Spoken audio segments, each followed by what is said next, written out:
साक्षी खबर में दोबारा आपका इस्तकबाल है।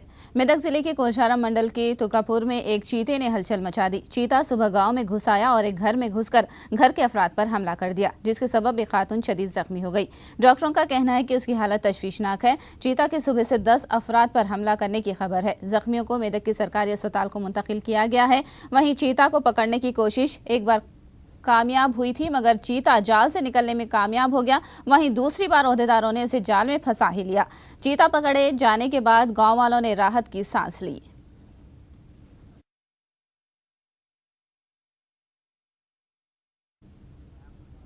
हैदराबाद के खुले कुतुब शाह स्टेडियम में 12 दिसंबर तक 20 दिसंबर किताब मेले का इनेकाद किया जा रहा है। NCPUL दिल्ली और तेलंगाना उर्दू अकादमी के इश्तिराक से मुनाकिद होने वाले इस मेले की खुसूसियात से प्रोफेसर S.A. शुक्कू ने मीडिया को वाकिफ कराया। में हर रोज़ दिन में बच्चों के लिए, स्कूल के तलबा के लिए प्रोग्राम्स रखे जाएंगे, जैसा कि बैतबाजी है या मुसन्निफ़ से मिलिए या नावे निगारी पर प्रोग्राम या मज़ामीन पर। इस तरह के बच्चों के जो स्टूडेंट्स के जो तलबा के जो एक्टिविटीज़ हैं वो रखे जाएंगे। और शाम में तकरीबन दिनों में कोई ना कोई प्रोग्राम का यहाँ पर तहज़ीबी प्रोग्राम का एहतमाम किया जा रहा है, जैसा कि मुशायरा, अदबी मुशायरा है, मदाहिया मुशायरा है, शाम गज़ल है, क़व्वाली है। इस तरह के प्रोग्राम शाम में मुनक़िद किए जाएंगे। कमिश्नर महकमे अक़लियती बहबूद AP शेख इकबाल ने कहा कि 2-3 दिन में AP के उर्दू अकादमी की तनख्वाहें जारी कर दी जाएंगी। उन्होंने तकनीकी गलती को ताख़िर का सबब बताया। याद रहे कि AP हुकूमत ने हाल ही में उर्दू यूनिवर्सिटी का संगे बुनियाद रखा और उर्दू के लिए अलहदा DSC इम्तिहान मुनक़िद करने का भी ऐलान किया, मगर अब उर्दू अकादमी के मुलाजिमीन को ही तनख्वाहों का इंतज़ार करना पड़ रहा है, जिससे हुकूमत की संजीदगी का इज़हार होता है। 3 महीने का गुज़िश्ता साल 1 करोड़ 24 लाख बजट था। मिस्टेकनली गवर्नमेंट से पूरा साल का बजट ऐसा उन्होंने 80 लाख ऐसा कुछ दिया है। हमने सेक्रेटरीट को क्लैरिफिकेशन में लिखा है, कंसर्न सेक्रेटरी को भी हम मिले हैं। इंशाअल्लाह 1-2 दिन में ये मसला हल हो जाएगा और सैलरीज रिलीज़ कर देंगे। चंद्रबाबू नायडू की जन चैतन्य यात्रा को अंबाटी रामबाबू ने अवाम से गद्दारी यात्रा से ताबीर किया। उन्होंने बरहमी जाहिर की कि मसाइल पेश करने वाले अवाम पर यात्रा में डंडे बरसाए जा रहे हैं।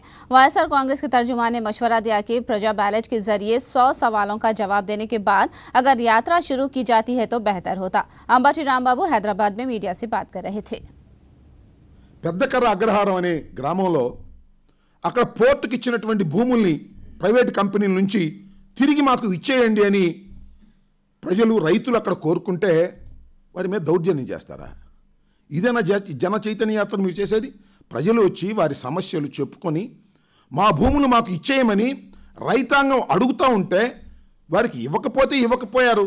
సమాధానం చెప్పవలసినటువంటి బాధ్యత జన చైతన్య యాత్రలో మంత్రులకు ఉంటే మంత్రులు తాబేదారులు వారిని కొట్టి మెడల్లో ఉన్న గొలుసులు కూడా లాక్కుని వారి మీద కేసులు పెట్టి పోలీసుల్ని ప్రయోగించి వారిని అణచాలని ప్రయత్నం చేస్తే ఇది జన చైతన్య యాత్రలా, జనం మీద దండయాత్రలా? ఇలాంటి దౌర్భాగ్యమైనటువంటి సంస్కృతిని తెలుగుదేశం పార్టీ ప్రవేశపెట్టడం చాలా బాధాకరమైనటువంటి విషయం. నిజం చెప్పాలంటే ఇది జన చైతన్య యాత్రలు కావు, ఇది జన ద్రోహ యాత్రలు మీరు ఇవాళ చేస్తున్నారు. ప్రజలకు మీరు సమాధానం చెప్పాలి. మేము వేసినటువంటి ప్రశ్నలు కూడా ఖచ్చితంగా ఒక ప్రధాన ప్రతిపక్షంగా 100 ప్రశ్నలు మాత్రమే మేము వేసాం. ఇంకా చాలా ఉన్నాయి. మీరు ఇచ్చినటువంటి వాగ్దానాలు 1 కాదు 2 కాదు. ఒకసారి మేనిఫెస్టో తిరిగేస్తే కొన్ని వేల వాగ్దానాలు ఇచ్చారు. ఏ వాగ్దానాన్ని కూడా మీరు పూర్తిగా నెరవేర్చలేనటువంటి పరిస్థితుల్లో ఇవాళ ప్రభుత్వం ఉండి बॉक्साइट की खुदाई के मुआहिदों में शफाफियत नहीं है। CPM की कौमी कायद बृंदा करात ने ये बात कही। बृंदा करात ने कहा है कि वज़ीर आला चंद्रबाबू नायडू की जानिब से जारी किया गया व्हाइट पेपर झूठ का पुलंदा है। विशाखा में उन्होंने CPM के इजलास में शिरकत की। इस मौके पर उन्होंने मोदी के रवैये को भी गलत ठहराया। उन्होंने खुद को माहौल दोस्त करार देकर पेरिस की सैर और तफरी करने पर तनकीद की।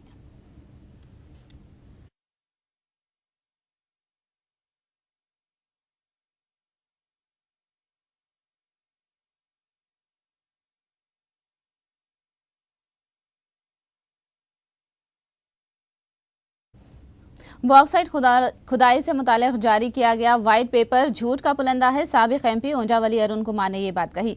हकाइक पर मबनी व्हाइट पेपर जारी करते हुए साबिक में वायसर की तरह मुबाइस कराने का उन्होंने मुतालबा किया। गिरिजनों के मकामात पर खुदाई न करने के सुप्रीम कोर्ट के फैसले को उन्होंने याद दिलाया। उन्होंने इल्जाम लगाया कि गिरिजन के हुकूक का तहफ़्फ़ुज़ करने का इंतखाबी मंशूर में वादा करके चंद्रबाबू नायडू गिरिजनों के साथ धोखा कर रहे हैं।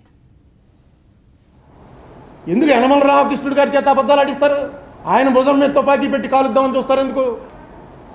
యనమల రామకృష్ణుడు గారు ఇచ్చిన దాంట్లో మీ ప్రభుత్వం ఏం చేయాలనుకున్నదో చెప్పడం మానేసి రాజశేఖర రెడ్డి ప్రభుత్వాన్ని చేయాల్సిన దానికి నువ్వు సమాధానం చెప్పు అని జగన్మోహన్ రెడ్డిని అడిగితే అసలు ఈ ప్రజాస్వామ్యంలో ప్రతిపక్షం అన్నదానికి పాత్ర ఉందా లేదా? ఆవేళ మీరు వెళ్ళి బాక్సైట్ ఉన్నటువంటి గిరిజన ప్రాంతాల్లో ఖచ్చితంగా మా ప్రభుత్వం వస్తుంది, ఇక్కడ గత ప్రభుత్వం చేసినటువంటి బాక్సైట్ని తవ్వే ప్రయత్నం ఏదైతే చేశారో ఆ ప్రయత్నాన్ని అడ్డుకొని తీరుతాం, ఎట్టి పరిస్థితుల్లో జరగనివ్వం, గిరిజనులకి జరగవలసినటువంటి లబ్ధి చేకూర్చేలా మేము చేస్తాం అని చెప్పారా లేదా? नेल्लूर जिले भर में दोबारा बारिश का आगाज हो गया है। खासकर नेल्लूर, कुडूर, कावली, वेंकटगिरी और सुलूरपेट इलाकों में भारी बारिश दर्ज की जा रही है। नदी नाले उबल पड़े हैं। गुडूर के करीब शाहरा पर बारिश के पानी से आमदोरफ्त शदीद मुतासिर हुई है। जिला कलेक्टर हालात का जायजा लेकर दरकार इकदाम कर रही हैं। याद रहे कि नेल्लूर जिले में महकमे मौसमियात की जानिब से भारी बारिश की पेश कयासी के तनाजुर में जिले इंतजामिया ने पहले से चौकसी इख्तियार कर ली है।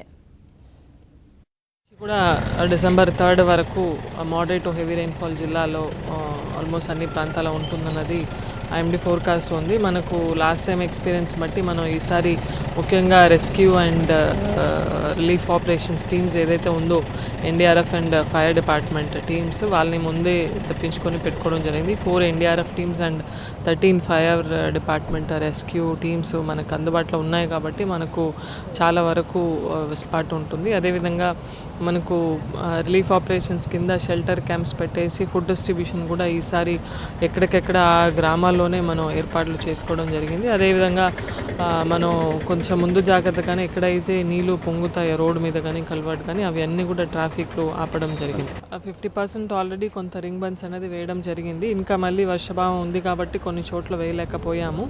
మనకు ఆల్రెడీ ఎక్కడైతే మనకు బ్రీచెస్ పడినాయో ఆ విలేజ్లో మనం అప్రమత్తం చేసి పెట్టడం జరిగింది. गुंटूर जिले के तेनाली में बल्दी कौंसिल के इजलास में हंगामा आराई हुई। बरसर इख्तियार जमात और अपोजिशन जमातों के कौंसलरों में शदीद बहस व तकरार हुई। इजलास के शुरू होते ही वायसर कांग्रेस के कौंसलरों ने एजेंडे पर तफसीली वजाहत चाही तो तेलुगु देशम के कौंसलरों ने तफसीलात फराहम करने को गैर ज़रूरी करार दिया, जिसके सबब दोनों ग्रुपों में बहस व तकरार का आगाज हो गया। तेलुगु देशम कौंसलरों के गैर जमहूरी रवैये को देखकर वायसर कांग्रेस के कौंसलरों ने कौंसिल से वॉकआउट कर दिया।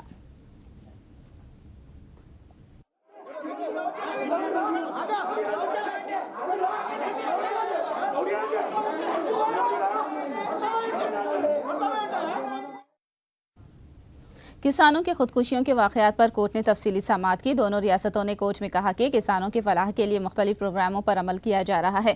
कोर्ट ने इन प्रोग्रामों को नाकाफी करार दिया। कोर्ट ने कहा कि इस कीमत से फ़ायदा उठाने लायक बेदारी प्रोग्रामों की ज़रूरत है। कोर्ट ने रिमार्क किया कि ओहदेदारों की बदउनवानियाँ भी खुदकुशी की वजह बन सकती हैं। बदउनवान ओहदेदारों को फौरी मुअत्तल करने का रिमार्क करते हुए कोर्ट ने 2 हफ्तों में दोनों हुकूमतों को जवाब दाखिल करने की हिदायत दी। सुनवाई को कोर्ट ने 2 हफ्तों तक मुलतवी कर दिया।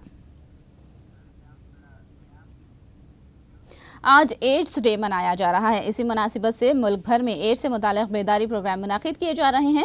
खम्मम में भी एड्स बेदारी रैली निकाली गई, जिसमें स्कूली बच्चे, तलबा, असातिज़ा और अवाम ने कसीर तादाद में हिस्सा लिया। इस मौके पर एड्स की रोकथाम के लिए हर एक शहरी को आगे आने का मशवरा दिया गया।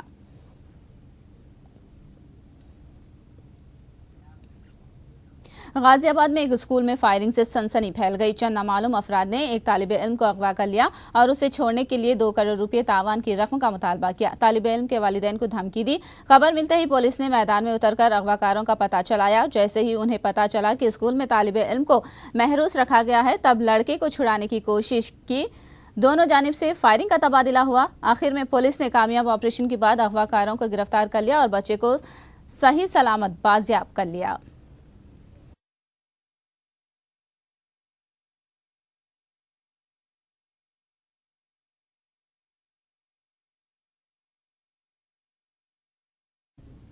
साक्षी खबर में फिलहाल इतना ही। साक्षी टीवी पर खबरों का सिलसिला जारी रहेगा।